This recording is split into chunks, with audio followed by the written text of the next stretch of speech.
আপনি কি বিএ ও এম এর জন্য অনলাইনে বেস্ট কোচিং নিতে চান? বাংলা অনার্সে ভালো রেজাল্ট করতে চান? তাহলে আজই আসুন নম্বর 1 কোচিং সেন্টার প্রান্তিক গাইডে। আমাদের অভিজ্ঞ শিক্ষক ও লেখক রাজস্বী হালদার যত্ন সহকারে ক্লাস করান। হাই কোয়ালিটি নোটস ও 100% কমন সাজেশন। নমস্কার, প্রান্তিক গাইডে সবাইকে শুভেচ্ছা অভিনন্দন। প্রান্তিক গাইডের পক্ষ থেকে আজকের নিবেদন কলকাতা বিশ্ববিদ্যালয় BA 6th semester political science general SEC B2 পেপারের সাজেশন। 2024 সালে যারা কলকাতা বিশ্ববিদ্যালয় থেকে ফাইনাল এক্সাম দেবে, 6th সেমিস্টার দেবে, তাদের জন্য SEC B2 অর্থাৎ বেসিক রিসার্চ মেথডসের সাজেশনটা আমি দিয়ে দিচ্ছি। তোমরা প্রশ্নগুলো খাতায় লিখে নেবে, এইগুলোই পড়াশোনা করবে, অবশ্যই কমন পেয়ে যাবে। প্রান্তিক গাইডের সঙ্গে থাকো, সমস্ত কিছু হেল্প পেয়ে যাবে। এবং প্রান্তিক গাইডের suggestion best quality number 1 suggestion, সবথেকে কম প্রশ্নের সাজেশন কিন্তু আমি দিয়ে থাকি। আমি যে সাজেশনগুলো দিচ্ছি, যে প্রশ্নগুলো দিচ্ছি, শুধুমাত্র সেগুলোই পড়াশোনা করো, এর বাইরে আর অতিরিক্ত কিছু করার দরকার নেই। এইগুলোই পড়ো, অবশ্যই তোমাদের খুব ভালো রেজাল্ট হবে। ভালো রেজাল্টের জন্য প্রান্তিক গাইড তোমাদের কাছে বেস্ট চয়েস, ফার্স্ট চয়েস, তাই অবশ্যই সঙ্গে থাকবে। যারা এখনো পর্যন্ত চ্যানেলটা সাবস্ক্রাইব করোনি, অবশ্যই চ্যানেলটা সাবস্ক্রাইব করো এবং বন্ধুদেরকে শেয়ার করো। আমি যে প্রশ্নগুলো দেবো শুধুমাত্র সেগুলোই পড়বে, আর অন্য কিছু করার দরকার নেই, অন্য কিছু পড়ার দরকার নেই। এই প্রশ্নগুলি করো, এর বাইরে আর কিছু করতে হবে না। অবশ্যই তোমাদের ভালো রেজাল্ট তো হবে এবং অবশ্যই করে পাস করে যাবে। আমি যেগুলো দিচ্ছি শুধুমাত্র সেগুলোই পড়াশোনা করো। ব্যাপারটা যথেষ্ট কিন্তু ডিফিকাল্ট রয়েছে। রিসার্চ মানে সবসময় একটা দেখবে ডিফিকাল্ট একটা ব্যাপার। তোমরা যখন আগামী দিনে রিসার্চ করতে যাবে, গবেষণা করতে যাবে, PhD করতে যাবে, তখনও কিন্তু এই পেপারটা তোমাদের অনেকটা কাজে লাগবে, এই জ্ঞানটা তোমাদের অনেকটা কাজে লেগে যাবে। কারণ অনেকে রয়েছে আগামী দিনে PhD করবে, আমার দৃঢ় বিশ্বাস তোমরা অবশ্যই সফল হবে, সফলতা পাবে, সাফল্য অর্জন করবে। PhDর ক্ষেত্রে এই পেপার তোমাদের অনেক সহায়তা দেবে। তাই এটা তোমরা জানো, PhD মানে যথেষ্ট একটা ডিফিকাল্টের জায়গা, তাই এই পেপারটাও কিন্তু একটু ডিফিকাল্ট রয়েছে। এটা তোমরাও অবগত রয়েছে যে এই পেপারটা আর যাই হোক একটু ডিফিকাল্ট রয়েছে। এবং বিশেষ করে নোটসগুলো কালেক্ট করা সবথেকে একটা গুরুত্বপূর্ণ এবং কঠিন জায়গা হচ্ছে এইটা। কারণ এই পেপারের নোটস সব অ্যাভেলেবেল নয়, বই এমনিতে খুব বেশি বের হয়নি, আর যতটুকু বের হওয়ার সম্ভাবনা ছিল, নতুন সিলেবাস আসছে CCF NEP, তাই তোমাদের আর নতুন করে কোনো বই বের হবে না। যা আগে বেরিয়েছিল সে কটাই পর্যন্ত সীমাবদ্ধ রয়ে গেছে, স্টপ হয়ে গেছে। তাই যা সংগ্রহে রয়েছে সেগুলোই পড়াশোনা করো, খুব ভালো করে পড়াশোনা করো। যেগুলো আমি দিচ্ছি শুধুমাত্র সেগুলোই পড়াশোনা করো, এর বাইরে আর অতিরিক্ত কিছু করার দরকার নেই। বেসিক রিসার্চ মেথড এই পেপারে সাজেশনটা দিয়ে দিচ্ছি। শেষ পড়া প্রচুর পরিমাণে তোমরা পড়াশোনা করো। 6th semester final semester BA এই শেষ পড়া অনেকের কাছে হয়তো, তাই প্রচুর পরিমাণে পড়াশোনা করো যেন অন্ততপক্ষে পাস হয়ে যায়। শেক পেপারে SEC পেপারে 24 পেলে পাস, DSC পেপারে 20 পেলে পাস। 20 পাওয়া যাবে না, 24 পাওয়া যাবে না এমন কিন্তু নয়, অল্প পড়লেও কিন্তু পাস করে যাবে। পাস করা খুবই সহজ, ফেল করা খুবই কঠিন। ফেল করা সত্যি খুব কঠিন, অল্প পড়লে পাস হয়ে যায়। 20-24 পাওয়া কোনো ব্যাপার নয়, জাস্ট একটা ক্যাজুয়াল সিম্পল ব্যাপার। অল্প পড়লেও কিন্তু তোমরা পাস করে যাবে। ভালো রেজাল্ট করতে হলে প্রচুর পড়াশোনা করতে হবে, আর অল্প পড়লে কিন্তু পাস হয়ে যাবে। যাদের টার্গেট রয়েছে ভালো রেজাল্ট করার, তারা অবশ্যই 10-12 ঘন্টা করে এই কটা দিন পড়ো। 10-12 ঘন্টা, সময় তো আর খুব বেশি নেই। আমি যে কোশ্চেনগুলো দিচ্ছি শুধুমাত্র সেগুলোই পড়ো। আর অবশ্যই তো তোমরা অবগত রয়েছে লাস্ট মিনিট ফাইনাল সাজেশন অবশ্যই পাবে। তোমরা এই পেপারের উপর লাস্ট মিনিট ফাইনাল সাজেশন অবশ্যই পাবে, চিন্তার কিছু নেই। লাস্ট মিনিট ফাইনাল সাজেশন সঠিক সময়, যথাসময় অবশ্যই আমি পাবলিশ করবো, যথাসময় অবশ্যই আমি আপলোড করবো, তোমাদের দুশ্চিন্তার কিছু নেই। প্রান্তিক গাইডের সঙ্গে থাকো, সমস্ত কিছু হেল্প পেয়ে যাবে। আমি যেগুলো দেবো শুধুমাত্র সেগুলোই পড়াশোনা করবে, এর বাইরে আর অতিরিক্ত কিছু করতে হবে না। কোশ্চেনগুলো লিখে নাও মডিউল 1 থেকে। প্রথম প্রশ্ন লেখো, কেস স্টাডি গবেষণার সুবিধাগুলি বর্ণনা করো। কেস স্টাডি গবেষণার সুবিধাগুলো বর্ণনা করো। পরের প্রশ্ন লেখো, একটি উত্তম প্রশ্নমালার বৈশিষ্ট্যগুলি কি কি এবং বিভিন্ন পর্যায়গুলি আলোচনা করো। একটি উত্তম প্রশ্নমালার বৈশিষ্ট্যগুলি কি কি এবং বিভিন্ন পর্যায়গুলি আলোচনা করো। এটা কিন্তু খুব ভালো প্রশ্ন। আর তোমরা কোশ্চেন বাংলা ভার্সন থাকে, ইংলিশ ভার্সন থাকে, ইংলিশ ভার্সনের সঙ্গে কোশ্চেনগুলো আবার ম্যাচ করবে, কারণ অনেক সময় বাংলা ভার্সন বোঝা যায় না, কিন্তু ইংলিশ ভার্সনটা বোঝা যায়। সমীক্ষা গবেষণা কি, সমীক্ষা গবেষণা কি এবং সমীক্ষা গবেষণার সুবিধা ও অসুবিধাগুলি আলোচনা করো। সমীক্ষা গবেষণা কি, সমীক্ষা গবেষণার সুবিধা ও অসুবিধাগুলি আলোচনা করো। ফোকাস গ্রুপ বলতে কি বোঝো?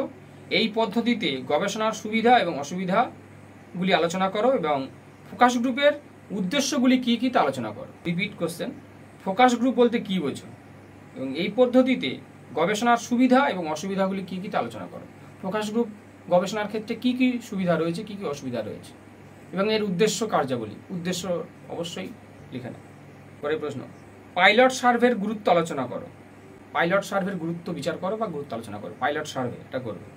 পরের প্রশ্ন, প্রশ্নগুচ্ছ, প্রশ্নগুচ্ছের বৈশিষ্ট্য প্রশ্নগুচ্ছের সুবিধা এবং অসুবিধা, প্রশ্নগুচ্ছের বৈশিষ্ট্য এবং প্রশ্নগুচ্ছের সুবিধা অসুবিধাগুলো কী কী তা আলোচনা করো। এটা খুব ভালো প্রশ্ন এটা। পরের প্রশ্ন, ক্ষেত্র সমীক্ষার বিভিন্ন পদ্ধতিগুলি আলোচনা করো। ক্ষেত্র সমীক্ষার বিভিন্ন পদ্ধতিগুলি আলোচনা করো। ক্ষেত্র সমীক্ষার বিভিন্ন পদ্ধতি, ফিল্ড রিপোর্ট, ক্ষেত্র সমীক্ষা, ক্ষেত্র সমীক্ষার ইংরেজি ফিল্ড রিপোর্ট। ক্ষেত্র সমীক্ষার বিভিন্ন পদ্ধতিগুলি কী কী তা আলোচনা করো। ক্ষেত্র সমীক্ষা বা ক্ষেত্র গবেষণা একই। মডিউল 2 থেকে লিখে নাও, সামগ্রিক উপাত্তের উপযোগিতা। সামগ্রিক উপাত্তের হর্ষ পয়াকার তয় তয় একার র, সামগ্রিক উপাত্তের উপযোগিতাগুলি কী কী তা আলোচনা করো। পরের প্রশ্ন, পরীক্ষামূলক গবেষণার অর্থ ও বৈশিষ্ট্যগুলি আলোচনা করো। পরীক্ষামূলক গবেষণার অর্থ ও বৈশিষ্ট্যগুলি আলোচনা করো। পরের প্রশ্ন, সামাজিক গবেষণার ক্ষেত্রে সামগ্রিক উপাত্তের গুরুত্ব ও সীমাবদ্ধতাগুলি উল্লেখ করো। সামাজিক গবেষণার ক্ষেত্রে সামগ্রিক উপাত্তের গুরুত্ব ও সীমাবদ্ধতাগুলি উল্লেখ করো। পরের প্রশ্ন, বিষয়বস্তু বিশ্লেষণ পদ্ধতির সুবিধা এবং অসুবিধা। খুব ভালো প্রশ্ন এটা। বিষয়বস্তু বিশ্লেষণ পদ্ধতির সুবিধা এবং অসুবিধাগুলি আলোচনা করো। পরের প্রশ্ন, অংশগ্রহণমূলক পর্যবেক্ষণ কি এবং এর উপযোগিতা আলোচনা করো। অংশগ্রহণমূলক পর্যবেক্ষণ কি এবং এর উপযোগিতাগুলি আলোচনা করো। পরের প্রশ্নটা লিখে নাও, কন্টেন্ট অ্যানালাইসিসের উদ্দেশ্য ও বৈশিষ্ট্যগুলি আলোচনা করো। কন্টেন্ট অ্যানালাইসিসের উদ্দেশ্য ও বৈশিষ্ট্যগুলি আলোচনা করো। কন্টেন্ট অ্যানালাইসিস এটা করবে। পরের প্রশ্ন, যোগদান অর্থাৎ অংশগ্রহণমূলক, যোগদান বা অংশগ্রহণমূলক পর্যবেক্ষণের সংজ্ঞা, বৈশিষ্ট্য, সুবিধা, অসুবিধা এবং উদ্দেশ্যগুলি আলোচনা করো। যোগদান বা অংশগ্রহণমূলক পর্যবেক্ষণের সংজ্ঞা, বৈশিষ্ট্য, সুবিধা, অসুবিধা এবং উদ্দেশ্যগুলি আলোচনা করো। আর একটা হিসেবে করে নিতে পারো, যোগদান পর্যবেক্ষণের পদ্ধতি, এর সঙ্গে ইনক্লুড করুন একই কোশ্চেন। যোগদান বা অংশগ্রহণমূলক পর্যবেক্ষণের সংজ্ঞা, বৈশিষ্ট্য, সুবিধা, অসুবিধা এবং উদ্দেশ্য এবং যোগদান পর্যবেক্ষণের পদ্ধতিগুলি আলোচনা করো। যোগদান পর্যবেক্ষণের পদ্ধতিগুলি আলোচনা করো।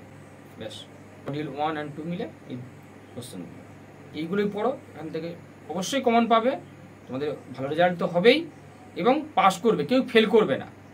আমি যেগুলো দিলাম শুধুমাত্র সেগুলোই পড়াশোনা করবে, এর বাইরে আর অতিরিক্ত কিছু করার দরকার নেই। অবশ্যই অবশ্যই তোমাদের ভালো রেজাল্ট হবে এবং পাসও করবে। চ্যানেলের সঙ্গে থাকো, সমস্ত কিছু হেল্প পেয়ে যাবে। আর আমি তো এর উপর লাস্ট মিনিট ফাইনাল সাজেশন দেবো, চিন্তার কিছু নেই। তবে আমি এটা বলবো, তোমরা আপাতত কিছু স্টার মেরে রাখো, যেগুলো বলছি সেগুলো স্টার মেরে রাখো। লাস্ট মিনিট ফাইনাল সাজেশন তো দেবই, আপাতত কিছু স্টার মেরে রাখো, যেগুলো খুব ভালো করে পড়াশোনা করো।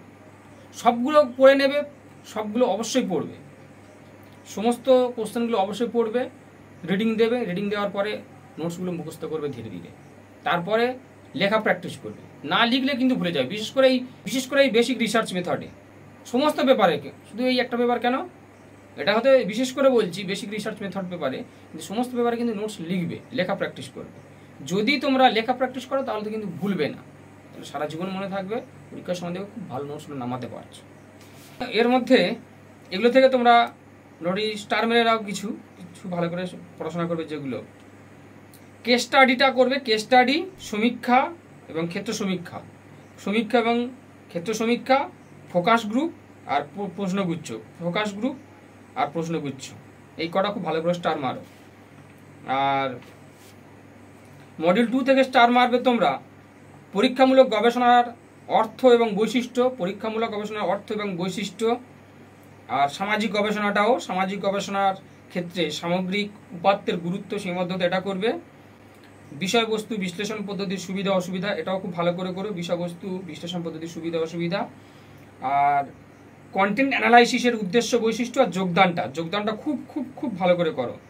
যোগদান বা অংশগ্রহণমূলক পর্যবেক্ষণের সংজ্ঞা, বৈশিষ্ট্য, সুবিধা অসুবিধা, উদ্দেশ্য এবং পর্যবেক্ষণ পদ্ধতিগুলি আলোচনা করো এবং যোগদান পর্যবেক্ষণের পদ্ধতিগুলি আলোচনা করো। এই একটা কোশ্চেন খুব ভালো করে, এটা আমি দিচ্ছি সমস্ত, এইটা থেকে একটা কোশ্চেন আসবেই, এই জন্য যে কটা কোশ্চেন হয় সে কটাই দিয়ে দিলাম। যোগদান বা অংশগ্রহণমূলক পর্যবেক্ষণের সংজ্ঞা, বৈশিষ্ট্য, সুবিধা অসুবিধা, উদ্দেশ্য এবং যোগদান পর্যবেক্ষণের পদ্ধতিগুলি আলোচনা করো। এই কটা খুব ভালো করে করো। আর কন্টেন্ট অ্যানালাইসিস এটাও করবে, কন্টেন্ট অ্যানালাইসিসের উদ্দেশ্য, বৈশিষ্ট্য এগুলো করবে। এই কটা মোটামুটি স্টার মারো, এইগুলোই পড়াশোনা করো খুব ভালো করে। তবে এটুকু বলবো, সব কটাই পড়বে, সব কটা রিডিং দেবে, সব কটা কিন্তু খুব ভালো করে পড়াশোনা করবে। ভালো রেজাল্ট করতে গেলে প্রচুর পড়তে হবে, বেশি পড়তে হবে, অত অনেক কম করেই দিলাম। যারা চাইছো ভালো রেজাল্ট করতে, বেশি নাম্বার পেতে, সমস্ত কটাই পড়বে। স্টার মারা কটা তো পড়বেই, সাথে সাথে সমস্ত কোশ্চেনগুলো কিন্তু তোমরা পড়বে। অবশ্যই করে নোটস রেডি এবং অবশ্যই করে তোমার নোটস লেখা প্র্যাকটিস করবে, তাহলে কিন্তু ভালো রেজাল্ট হবে। তাহলে এই গেল তোমাদের ACC B2 পেপারের সাজেশান আমি দিয়ে দিলাম। আর লাস্ট মিনিট ফাইনাল সাজেশান অবশ্যই দেবো, চিন্তার কিছু নেই। প্রান্তিক গাইডের সঙ্গে থাকো, সমস্ত কিছু হেল্প পেয়ে যাবে। চ্যানেলটা সাবস্ক্রাইব করে রাখো, বন্ধুদেরকে শেয়ার করো।